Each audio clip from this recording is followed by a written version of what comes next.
Sistem pemurnian monster, bab 286 sampai dengan 290. Bab 286 komoditas panas. Xia Fukun tidak pernah menyangka bahwa dia akan dimanfaatkan oleh iblis Phoenix kuno ini setelah datang ke sini untuk mencari beberapa bahan. Membayangkan hal itu, Xia Fukun melesat pergi secepat kilat. Melihat Xia Fukun melompat pergi, alis iblis Phoenix kuno itu sedikit mengerut. Kemarilah. Gu Huangyao memberi isyarat kepada Xia Fukun, dan Xia Fukun merasa seolah tubuhnya ditarik ke arah Gu Huangyao tanpa terkendali.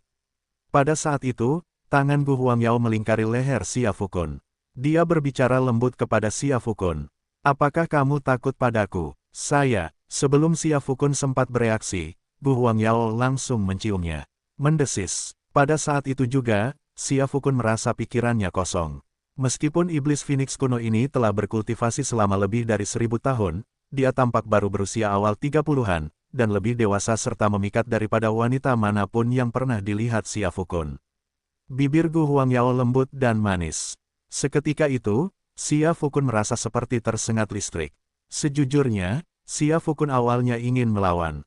Namun dalam situasi ini, jika Xia Fukun adalah pria sejati, dia pasti tidak akan mampu melawan. Pada saat itu, Xia Fukun merasa seolah-olah seluruh kekuatan di tubuhnya telah terkuras dalam sekejap. Ia tak kuasa menahan diri untuk mencium Gu Huangyao. Sejujurnya, Xia Fukun benar-benar tidak pernah membayangkan bahwa pengalaman pertamanya yang berharga di benua 9 neter tidak akan diberikan kepada kekasihnya, Ye Qingwan.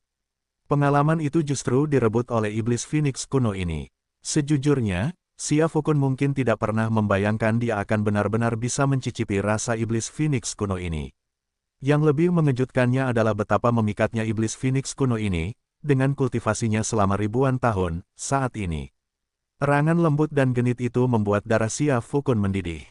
Beberapa jam kemudian, Xia Fukun perlahan membuka matanya. Kamu sudah bangun. Begitu Xia Fukun dengan setengah sadar membuka matanya, dia melihat dua benda seputih salju diletakkan di depannya. Dalam sekejap, Xia Fukun merasa hidungnya akan menyemburkan darah. Namun, pada saat ini dia melihat bahwa iblis Phoenix kuno itu sebenarnya dikelilingi oleh lingkaran cahaya yang samar. Kau telah mencapai peringkat suci. Apakah Xia Fukun membelinya? Apakah sekarang dingin? Apa yang sebenarnya terjadi? Bukankah seharusnya terobosan itu gagal, dan kemudian saya tinggal mengambil yang sudah jadi? Bagaimana mungkin dia mencapai peringkat Sein tepat setelah berhubungan intim dengan dirinya sendiri? Bagaimana saya harus menangani ini sendiri? Aku datang ke sini untuk membawa pergi iblis Phoenix kuno ini dan kemudian memurnikannya dengan mayat naga. Apakah iblis Phoenix kuno ini telah berhasil menembus level menjadi binatang iblis tingkat suci? Jadi aku cuma ditiduri tanpa imbalan apapun. Ya, aku tidak menyangka setelah berhubungan intim denganmu, aku akan langsung mencapai peringkat suci. Awalnya kupikir aku harus melalui cobaan lagi, tapi ternyata tidak perlu. Hehe, ngomong-ngomong, aku benar-benar harus berterima kasih padamu. Gu Huangyao meletakkan jarinya di dagu Xia Fukun, membuat gerakan yang sedikit menggoda. Xia Fukun benar-benar tergila-gila saat itu. Oke.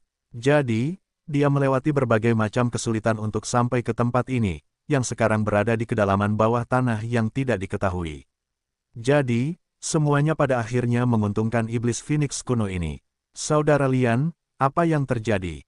Apa yang harus kita lakukan? Xia Fukun menatap kosong ke arah iblis Phoenix kuno, tetapi dalam pikirannya ia mati-matian mulai memanggil sistem pemurnian iblis. Sistem pemurnian iblis itu terkekeh dan berkata, "Tidak, Kakak Lian, kau tidak bisa hanya berdiri dan menyaksikan seseorang mati, kan?" Xia Fukun mulai merasa sedikit cemas. Lalu kenapa? Setidaknya dia tidak menyimpan permusuhan terhadapmu. Dan lihat matanya, penuh kasih sayang. Mungkin dia bahkan berencana memberimu kelembutan lagi. Tidak. Xia Fukun merasa tenaganya sudah benar-benar habis, dan kau masih memberinya kesempatan lagi. Kumohon, jangan beri dia kesempatan lagi. Xia Fukun tidak menyangka bahwa sistem pemurnian iblis akan mengabaikannya pada saat ini. Ada apa denganmu? Postur Gu Huangyao saat ini sangat memikat, dia berlutut di depan Xia Fukun, dan matanya tampak memancarkan cahaya yang memesona. Xia Fukun langsung merasakan cairan menyembur keluar dari hidungnya. Komunikasi Xia Fukun dengan sistem pemurnian iblis barusan terjadi di dalam pikirannya. Dan komunikasi di dalam pikiran berlangsung seketika di dunia luar. Oleh karena itu, Iblis Phoenix kuno hanya melihat Siafukun berhenti sejenak. Ia tidak menyadari bahwa Siafukun telah bertukar beberapa kalimat dengan sistem pemurnian iblis di dalam pikirannya. Bagus, Siafukun menggelengkan kepalanya. Baiklah kalau begitu. Gu Huangyao menatap Siafukun dengan penuh kasih sayang. Siafukun, ada apa dengan iblis Phoenix kuno ini? Sepertinya dia akan melancarkan serangan lagi. Tapi kakiku sudah lemas. Selamat tinggal, senior. Siafukun tersenyum kecut dan berkata, lagi pula, jangan panggil aku, senior, lagi. Di dalam klan iblis Phoenix kuno, umurku seharusnya sama denganmu. Gu Huangyao tersenyum lembut pada Siafukun. Suasana hatinya sangat baik. Lagi pula, meskipun hukum langit dan bumi telah lenyap, mencapai peringkat Sein tetap akan menjadi pengalaman nyaris mati baginya. Namun tanpa diduga, tidur dengan Siafukun telah membawanya pada terobosan tersebut. Pada titik ini, Siafukun sudah menjadi incaran banyak orang di matanya. Bab 287 Siafukun meninggal. Hehe, Siafukun tersenyum kecut pada Gu Huangyao. Dia tidak mungkin mengatakan kepada Gu Huangyao bahwa itu adalah pengalaman pertamanya, bukan? Meskipun Siafukun sekarang adalah warga benua 9 Neter, dia terkadang memikirkan masalah dari sudut pandang seorang penduduk bumi. Di bumi, pria jarang mengatakan itu adalah pengalaman pertama mereka. Hanya wanita yang mengatakan itu adalah pengalaman pertama mereka. Tanpa alasan khusus, ini semua demi menjaga harga diri. Setelah Gu Huangyao selesai berbicara, Siafukun dengan cepat mengganti topik pembicaraan. Dia tahu bahwa sejak Gu Huangyao mencapai tingkat suci, dia pasti tidak bisa lagi menanganinya, dan dia tentu saja tidak bisa memurnikan Gu Huangyao dan mayat naga ilahi. Jadi, setelah tersenyum kecut, Siafukun berkata kepada Gu Huangyao, senior, sekarang setelah kau mencapai peringkat suci, apa rencanamu untuk masa depan? Mendengar kata-kata Siafukun, Gu Huangyao memberinya tatapan mencela. Sudah kubilang jangan panggil aku senior lagi. Usiaku hampir sama denganmu. Panggil saja aku Ali. Lagi pula, awalnya aku berencana kembali ke klan iblis Phoenix kuno. Tapi aku baru saja mencapai peringkat Sein dan masih belum bisa mengendalikan aura peringkat Sein sepenuhnya. Kalau tidak, aku pasti akan tetap di sisimu untuk saat ini. Ah, Siafukun tercengang, iblis Phoenix kuno ini ingin tetap berada di sisinya. Tidak, senior. Masih memanggilku senior. Sudah kubilang panggil aku Ali. Oke, Ali. Mendengar bahwa Gu Huangyao tampak agak tidak senang, Siafukun segera mengubah ucapannya. Tentu saja dia hanya bercanda. Pihak lain adalah makhluk transenden tingkat Sein, dia bisa membunuhnya dalam hitungan menit, kan? Bukankah dia harus patuh? Tapi jika Ali benar-benar tetap di sisiku, bagaimana aku harus menjelaskan ini kepada Zukong dan yang lainnya? Siafukun awalnya ingin menyarankan agar Ali kembali ke klan iblis Phoenix kuno terlebih dahulu. Namun, kata-katanya tersangkut di tenggorokan, dan dia tidak mampu mengucapkannya. Alasannya sederhana. Bagaimanapun, dia memang pernah menjalin hubungan fisik dengan Ali. Dia tidak mungkin hanya tidur dengannya lalu meninggalkannya, kan? Di bumi, itu akan membuatnya menjadi bajingan, kau tahu. Lebih-lebih lagi, Siafukun sebenarnya memiliki motif tersembunyi sendiri. Penguasa bayangan dari sosok gaib itu juga berada di alam transformasi suci. Jika penguasa bayangan itu benar-benar datang, bahkan Zukong dan yang lainnya pun tidak akan mampu menandinginya. Tapi Ali ini juga makhluk tingkat suci, setara dengan alam transformasi suci. Jadi selama Ali berada di sisiku, bukankah aku bisa mengabaikan penguasa bayangan itu? Apakah kau tidak ingin aku tetap di sisimu? Melihat Siafukun ragu-ragu, Ali mengerutkan kening dan bertanya kepadanya. Kamu belum punya istri, kan? Tidak, tidak. Siafukun dengan cepat melambaikan tangannya. Melihat ekspresi Ali, sepertinya dia akan berbalik melawan Siafukun kapan saja. Jika Siafukun mengungkapkan hubungannya dengan Ye Qingwan, bukankah Ali akan membunuhnya dalam sekejap? Memikirkan hal ini, Siafukun segera mundur. Karena kamu tidak punya istri, aku akan tetap di sisimu. Setelah mendengar kata-kata Siafukun, Ali tersenyum. Seperti yang dia katakan, meskipun usianya lebih dari 1000 tahun, usianya di klan iblis Phoenix kuno hampir sama dengan usia Siafukun di antara manusia.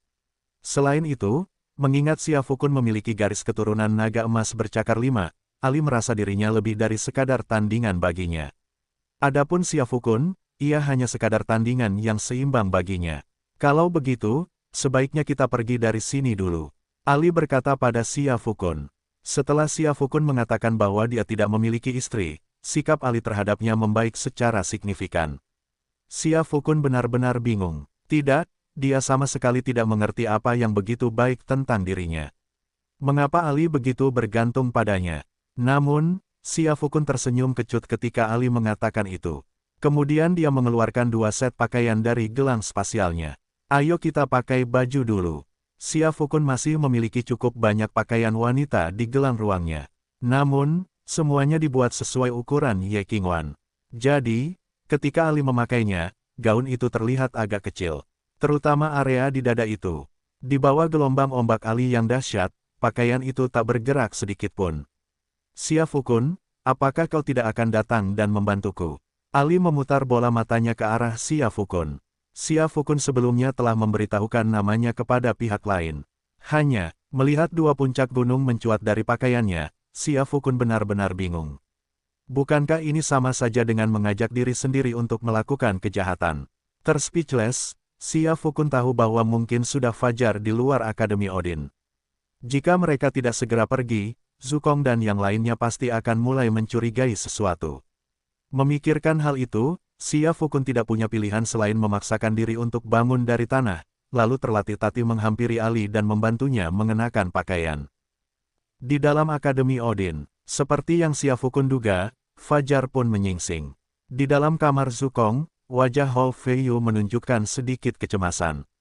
Pak Zu, apa yang harus kita lakukan? Kemana Xia Fukun pergi? Aku tidak bisa merasakan kehadirannya lagi. Mendengar ucapan Hou Feiyu, Zukong tersenyum getir. Dia tidak mungkin memberitahu Hou Feiyu kabar buruk bahwa dia menduga Xia Fukun mungkin telah meninggal, bukan? Aku tidak tahu. Setelah berpikir sejenak, Zukong memutuskan untuk menyimpan dugaannya sendiri. Lagi pula, dia hanya merasakan aura kuat itu sesaat ketika tiba di Akademi Odin. Dia tidak mungkin memberitahu Hou Feiyu bahwa Xia Fukun mungkin telah dibunuh oleh makhluk itu, bukan? Jika Hou Feiyu keras kepala dan bersikeras agar dia membawanya mencari Xia Fukun, itu akan menjadi kesalahan. Yah, dia juga tidak bisa menemukannya, bukankah itu akan sangat memalukan? Lagi pula, dia adalah seorang ahli alam Sudosein, dan dia sangat peduli dengan reputasinya. Oke. Astaga, aura anak itu hilang. Apa kau pikir dia sudah mati? Hou Feiyu merasa merinding mendengar kata-kata Zukong. Apakah Xia Fukun benar-benar mati? Apa yang akan terjadi pada mereka jika Xia Fukun mati? Apa yang akan terjadi pada iblis-iblis di jurang maut? Bab 288. Apakah kau tampak mengenalku? Hehe, apa yang kau katakan? Jantung Zukong berdebar kencang saat mendengar kata-kata Hou Feiyu. Dia tidak ingin menduga bahwa Xia Fukun telah meninggal. Namun saat ini, Xia Fukun sama sekali tidak terlihat di seluruh Akademi Odin. Tidak ada alasan bagi Xia Fukun untuk pergi di malam hari dan tidak kembali sebelum subuh. Selain itu, sebagai ahli ranah Sudosein, Zukong dapat merasakan keberadaan Xia Fukun dalam jarak 1000 mil. Namun, dia tidak dapat mendeteksi kehadiran Xia Fukun. Wajah Zukong memucat. Hou Feiyu merasa tebakannya mungkin benar. Matanya melirik ke sana kemari. Apakah Xia Fukun benar-benar meninggal? Lalu apa yang harus kita lakukan? Biarkan aku berpikir. Tepat ketika Zukong hendak berbicara, Hou Feiyu berkata, bagaimana kalau kita pergi dan mencari perlindungan kepada Raja Bayangan? Meskipun Raja Bayangan tidak memiliki garis keturunan orang itu, dia tetaplah seorang ahli alam transformasi suci. Terlebih lagi, dia adalah satu-satunya ahli alam transformasi suci di seluruh benua 9 meter. Kau mungkin tidak akan percaya, Lilin tua. Aku kebetulan pernah menjadi yang mulia surgawi di bawah guru bayangan itu untuk beberapa waktu. Haha, bukankah itu suatu kebetulan? Jadi, karena Xia Fukun sudah selesai, mari kita pergi dan mencari perlindungan kepada guru bayangan. Ini, harus diakui bahwa kata-kata Hou Feiyu tepat sasaran. Tapi Hou Feiyu, apakah kamu benar-benar setegas itu? Tepat ketika Zukong hendak bersikap tenang dan tampak ragu-ragu, pintu kamar tidurnya tiba-tiba didorong terbuka dari luar. Xia Fukun menatap keduanya dengan senyum dingin. Kalian berdua bajingan tua, kalian benar-benar jahat. Aku bahkan belum mati, dan kau sudah mau membelot ke musuhku. Itu sudah keterlaluan. Zukong dan Hou Feiyu sama-sama terkejut ketika Xia Fukun tiba-tiba muncul. Tidak, Xia Fukun benar-benar bisa muncul kembali. Tapi bukankah tidak ada jejak Xia Fukun di Akademi Odin? Pada saat itulah keduanya menyadari bahwa Xia Fukun tidak kembali sendirian. Di sampingnya, Ali berdekatan dengan Xia Fukun, menggenggam tangan Xia Fukun. Zukong dan Hou Feiyu tercengang. Dari mana Xia Fukun mendapatkan keahliannya? Bagaimana mungkin dia bisa berkencan dengan setiap gadis yang ditemuinya? Siapakah Ali ini? Mengapa Zukong dan Hou Feiyu sama-sama merasakan ketakutan yang aneh terhadap Ali? Jika hubungan antara Li Menghan dan Xia Fukun sebelumnya tidak jelas, maka Ali ini terlalu belak-belakan, bukan? Xia Fukun, bukankah Ye Qingwan pacarmu? Kenapa kau begitu terang-terangan membiarkan orang asing memegang tanganmu? Saat Xia Fukun berbicara, Ali juga dengan acuh tak acuh mengamati Zukong dan Hou Feiyu. Meskipun dia baru saja memasuki peringkat Sein dan kultivasinya masih belum stabil, dia tetaplah seorang ahli peringkat Sein. Dia telah melampaui alam manusia dan binatang iblis biasa, mencapai keadaan transendensi. Menghadapi Zukong dan Hou Feiyu akan sangat mudah. Bagaimanapun, di hadapan seorang ahli transformasi suci sejati, lantas apa itu ahli transformasi suci setengah-setengah atau ahli transformasi suci palsu? Mereka sama sekali tidak layak disebutkan. Xia Fukun, apakah kedua orang ini musuhmu? Haruskah aku membunuh mereka? Begitu Ali mengucapkan kata-kata itu, suasana di ruangan itu tiba-tiba menjadi tegang. Zukong dan Hou Feiyu hampir kencing di celana. Karena saat Ali mengatakan itu barusan, dia memancarkan auranya. Ranah kesucian, itulah ranah kesucian. Xia Fukun menyelinap keluar larut malam dan kembali saat fajar menyingsing, hanya untuk membawa pulang seorang wanita di alam transformasi suci. Dan dilihat dari tingkah laku wanita itu, jelas ada hubungan yang ambigu antara dia dan Xia Fukun. Batuk-batuk, sejujurnya, Xia Fukun hanya ingin memberi pelajaran kepada Zukong dan Hou Feiyu, tetapi dia tidak menyangka Ali akan salah paham dan langsung mengancam akan membunuh Zukong dan Hou Feiyu. Xia Fukun dengan cepat berkata, "Ahli, kau salah paham. Kedua orang ini adalah teman-temanku. Aku hanya bercanda dengan mereka." Ya, mengetahui bahwa Ali adalah kultivator kuat di alam transformasi suci, Zukong dan Hou Feiyu pasti harus menunjukkan jati diri mereka yang sebenarnya.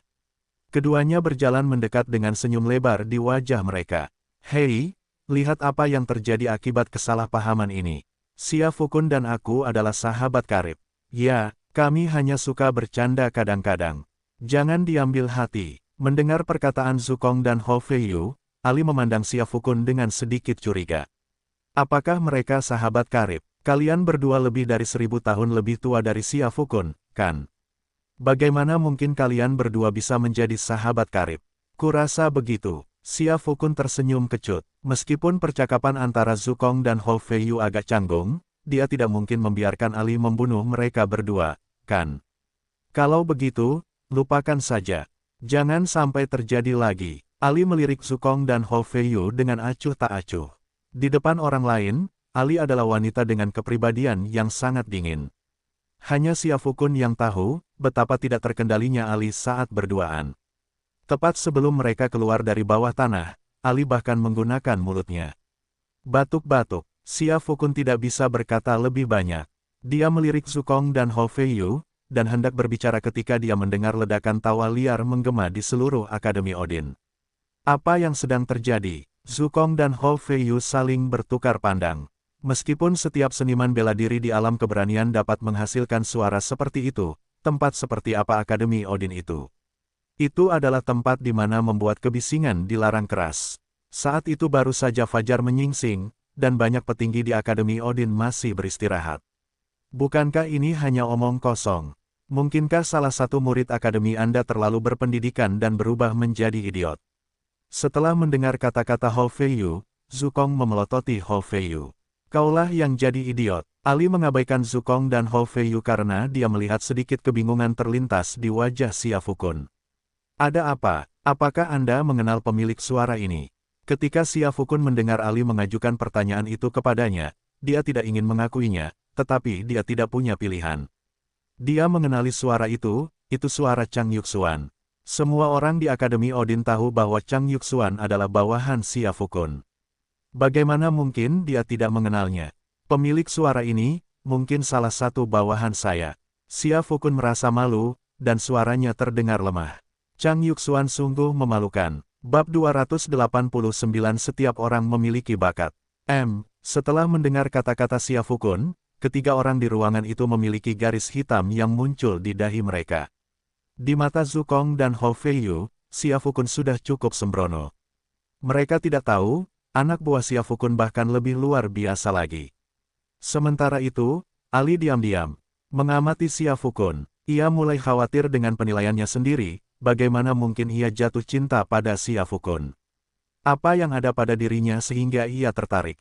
Sejujurnya, Xia Fukun tidak ingin mengakui Chang Yuxuan saat seperti ini. Karena Chang Yuxuan secara drastis menurunkan status Xia Fukun, oke. Apakah Xia Fukun tidak punya harga diri?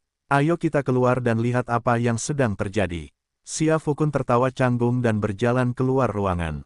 Akademi Odin memiliki aula penegakan hukum, yang mirip dengan pasukan keamanan di sekolah di bumi. Aula penegakan hukum dikelola oleh guru-guru penjaga Akademi Odin. Dan pada saat ini, dua siswa dari aula penegakan hukum mencengkeram lengan Chang Yuxuan, satu di setiap sisi, mencoba membawanya pergi. Lepaskan aku, Chang Yuxuan tersipu. Apakah kau tahu siapa kakak laki-lakiku? Kakak laki-lakiku adalah Xia Fukun. Lepaskan aku. Jujur saja, ketika kedua siswa dari aula penegakan hukum mendengar Chang Yuxuan mengatakan ini, jantung mereka berdebar kencang. Mereka mungkin tidak mengenal Zukong, pendiri Akademi Odin, tetapi mereka pasti mengenal Xia Fukun. Lagi pula, Zukong adalah pendiri Akademi Odin, tetapi Xia Fukun adalah orang yang mengubah sejarah Akademi Odin, termasuk tindakan Xia Fukun yang keterlaluan selama kompetisi pengadilan dalam. Itu masih diingat dengan jelas oleh semua siswa Akademi Odin. Namun, pada akhirnya Chang Yuxuan telah melanggar peraturan Akademi Odin. Bagaimana mungkin Chang Yuxuan membuat keributan seperti itu di Akademi Odin? Kedua siswa dari aula penegakan hukum itu merasa tidak ada yang salah dengan pendekatan mereka. Bahkan jika Xia Fukun benar-benar datang, dia mungkin tidak akan menyalahkan mereka, kan? Ketika Chang Yuxuan melihat bahwa kedua siswa dari aula penegakan hukum mengabaikannya, dia menjadi sedikit cemas. Saat sedang mengasingkan diri, ia mendengar desas-desus bahwa Xia Fukun telah kembali ke Akademi Odin. Ia sangat gembira dan ingin segera menemui Xia Fukun, tetapi ia berada di tahap kritis dan tidak bisa pergi. Melihat betapa arogan dan keras kepala kedua siswa dari aula penegakan hukum itu, wajahnya langsung berubah muram. Mereka tidak menghormati Chang Yuxuan. Baiklah, Chang Yuxuan menerimanya. Tapi kalau kau tidak menghormati kakakku Xia Fukun, aku tidak tahan lagi, oke. Chang Yuxuan hendak melontarkan rentetan kritik kepada kedua siswa dari aula penegakan hukum. Namun sebelum dia bisa mengucapkan sepatah kata pun, sesosok yang terkejut muncul di hadapannya tidak jauh dari situ. Tuan Kun, mendengar suara Chang Yuxuan yang terkejut, kedua siswa dari aula penegakan hukum itu mengerutkan kening. Chang Yuxuan, meskipun kakakmu adalah Xia Fukun, kau tetap melanggar peraturan dan tata tertib Akademi Odin. Kebisinganmu tidak hanya mengganggu para pemimpin sekolah lainnya, tetapi juga buruk jika mengenai bunga atau tanaman apapun. Lagi pula, kau masih berpikir bisa menipu kami dengan menghadirkan Xia Fukun di hadapan kami. Apa kau pikir murid-murid kami di aula penegakan hukum itu bodoh? Aula penegakan hukum kami adil, jujur, dan tidak memihak. Kami tidak bisa mentolerir setitik pasir pun di mata kami. Bahkan jika Dekan Zukong datang, apalagi Xia Fukun, kami tetap tidak akan membiarkanmu pergi. Tepuk tangan. Begitu kedua murid dari aula penegakan hukum selesai berbicara, Xia Fukun bertepuk tangan dengan keras. Sangat menyentuh. Aku benar-benar terharu. Hanya sedikit orang di dunia ini yang bisa begitu tidak memihak dan tidak korup. Xia Fukun mengagumi keberanian kedua murid dari aula penegakan hukum ini dalam melawan kekuatan jahat. Aku penasaran apakah kedua murid dari balai penegakan hukum ini, yang tidak menganggapku serius, sekuat fisik seperti keadilan yang mereka bicarakan. Petik 2 tanda tanya petik 2. Sejujurnya, saat Xia Fukun bertepuk tangan, kedua murid dari aula penegakan hukum merasakan ada sesuatu yang tidak beres. Mereka mendongak dan melihat Xia Fukun berdiri tidak jauh dari sana. Lagi pula, akan berbeda ceritanya jika hanya Xia Fukun saja. Ternyata, Din Zukong mengikuti Xia Fukun dari belakang. Barusan, Untuk pamer di depan Chang Yuxuan dan berhasil menyelesaikan misi mereka, mereka melakukan berbagai cara untuk mempermalukan Xia Fukun dan Zukong. Nah, lihat apa yang telah terjadi. Kedua orang ini, yang tak mungkin mereka sakiti seumur hidup mereka, justru muncul di hadapan mereka pada waktu yang bersamaan. Tidak, Xia Fukun, Senior Xia, Zukong, Dekan Zhu, apakah kalian berdua tidak pernah mendapat waktu istirahat? Mau lari pagi sepagi ini? Oh, Dekan Zhu, Senior Xia. Kedua murid dari Aula Penegakan Hukum itu seketika merasakan kaki mereka lemas. Kamu benar sekali, Xia Fukun sudah berjalan menghampiri mereka berdua. Jujur, saya sangat tersentuh dengan apa yang kalian semua lakukan barusan. Tapi, apakah Chang Yuxuan sudah memberitahu kalian bahwa dia adalah adik laki-laki saya? Xia Fukun mengatakan ini dengan senyum yang dipaksakan. Kedua murid dari Aula Penegakan Hukum itu merasa merinding mendengar kata-kata Xia Fukun. Xia Fukun memuji mereka di permukaan, tetapi hanya orang bodoh yang tidak akan mengerti apa yang sebenarnya ia maksudkan. Zhang San, apa Chang Yuxuan baru saja memberitahu kita bahwa dia adalah bawahan senior Xia? Tidak, kapan kau mengatakan itu? Li Si, apa yang kau katakan? Jika Chang Yuxuan adalah bawahan senior Xia, apakah kita akan menangkapnya? Tunggu sebentar, dari apa yang senior Xia katakan, sepertinya Chang Yuxuan adalah salah satu anak buahnya. Astaga, lihatlah kesalahpahaman ini. Chang Yuxuan benar-benar luar biasa, jika dia mengatakan bahwa dia adalah bawahan senior Xia sejak awal, bukankah semuanya akan baik-baik saja? Serius, Zhang San, apakah kau mengantuk? Kurasa aku sedikit mengantuk. Bagaimana kalau kita istirahat dulu? Li Si, apa yang kau katakan sangat masuk akal. Sembari berbicara, kedua murid dari Aula Penegakan Hukum itu saling bertukar senyum. Kemudian, mereka memberikan senyum masam kepada Xia Fukun dan berjabat tangan sebagai salam. Senior Xia, maaf, itu semua hanya kesalahpahaman. Haha, dan Dekan Zhu, Anda benar-benar memperhatikan kesehatan, berolahraga pagi bersama senior Xia sepagi ini. Baiklah, kalian berdua lanjutkan olahraganya, kami pamit dulu. Saat mereka berbicara, kedua murid dari Aula Penegakan Hukum mengepalkan tinju mereka dan mundur 3 langkah. Kemudian, mereka menoleh dan berputar. Tubuhnya menghilang dari tempat kejadian secepat kilat. Kecepatan ini, bahkan Xia Fukun dan yang lainnya pun tercengang saat melihatnya. Lilin tua, para siswa di Akademi Odinmu memang semuanya berbakat. Di sampingnya, mata Hou Feiyu juga terbuka lebar. Setelah sekian lama, dia mengatakan ini kepada Zukong. Bab 290 Raja Kucing Mati. Apakah ini bawahanmu? Ali memandang Chang Yuxuan, agak terdiam. Chang Yuxuan baru saja keluar dari pengasingannya. Tubuhnya yang sudah gemuk kini tampak berantakan, pakaiannya compang camping, dan dia terlihat sangat menyedihkan. Bolehkah saya menolak? Xia Fukun juga tidak mau mengakui Chang Yuxuan sebagai bawahannya.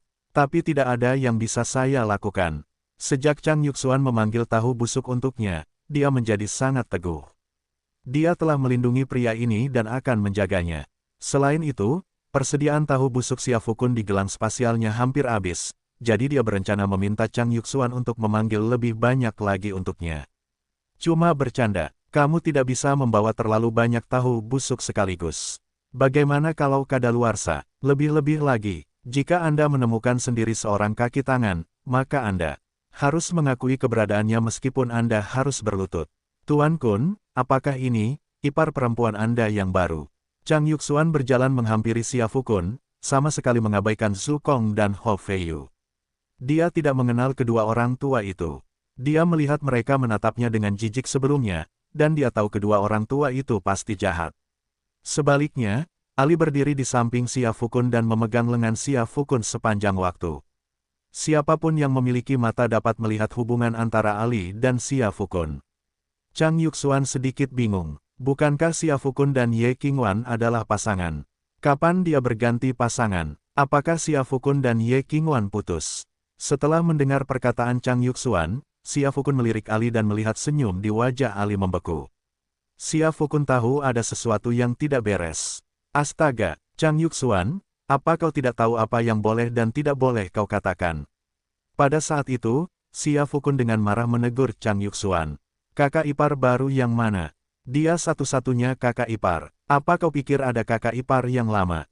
Saat Xia Fukun berbicara dengan Chang Yuxuan, dia mengedipkan mata dan membuat ekspresi lucu. Chang Yuxuan langsung mengerti, dan berpikir, Kun benar-benar tahu cara bersenang-senang. Wanita-wanita di sekitarnya semuanya cantik. Jauh lebih baik daripada si pemalas di rumah. Chang Yuxuan mengangguk setuju. Kau bos Kun, kau kakakku, kau yang bertanggung jawab. Kalau kau tidak mau, ya sudah. Chang Yuxuan mengira kata-katanya cukup tulus. Tapi Ali sama sekali tidak mendengarnya seperti itu. Menurutnya, seolah-olah Xia Fukun mengancam Chang Yuxuan agar berhenti mengatakan apapun. Anda perlu tahu bahwa setelah Xia Fukun tidur dengannya, dia mengatakan kepadanya bahwa dia tidak punya wanita lain di luar sana. Pada saat itu, ekspresi Ali berubah dingin. Xia Fukun merasakan merinding di punggungnya. Dia segera mengganti topik pembicaraan, berbicara kepada Chang Yuxuan sebelum Ali meledak. Hei Yuxuan, kulihat kau sudah mencapai tingkat pemanggil ke-6. Haha, jadi bisakah kau memanggil alat-alat baru sekarang? Setelah mendengar perkataan Xia Fukun, Chang Yuxuan akhirnya menyadari apa yang sedang terjadi. Ya, kurasa aku memang punya pertanyaan untuk Xia Fukun. Pak Kun, ini bukan tempat untuk bicara. Mari kita ke tempat saya dulu. Di sana luas. Candaan. Begitu Chang Yuxuan selesai berbicara, Zhu Kong, yang berdiri di samping, menjadi tidak senang. Lagi pula, dia adalah seorang ahli tingkat Sudosein. Meskipun dia tidak bisa dibandingkan dengan Ali yang hadir, dia masih berada di urutan kedua setelah satu orang dan di atas beberapa orang lainnya. Chang Yuxuan sama sekali mengabaikannya dan Hou Feiyu sepanjang waktu.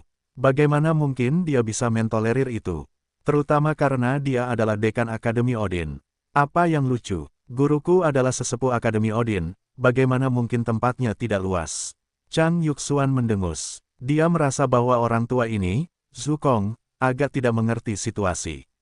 Hehe, tetua, Zhu Kong mencibir. Para tetua Akademi Odin, terutama yang berpangkat tinggi, adalah orang-orang yang direkrutnya saat itu.